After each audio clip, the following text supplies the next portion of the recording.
Ô amigo, por que você derrubou as caixas de som?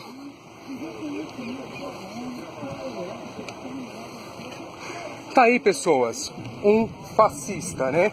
Um fascista que desrespeita o nosso ordenamento jurídico quando ele não respeita o inciso 4º, que é o pluralismo político, o pluralismo de ideias, né?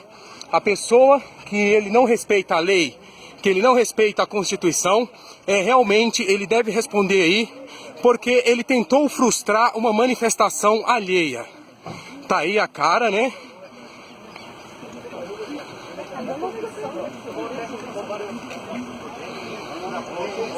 Você vai subir aqui, cara? Vamos dar a volta, cara. Pessoas, nós estamos aqui na proximidade da Superintendência da Polícia Federal, onde um fascista, né, ele empurrou as caixas de som tentando impedir o Bom Dia Lula de hoje.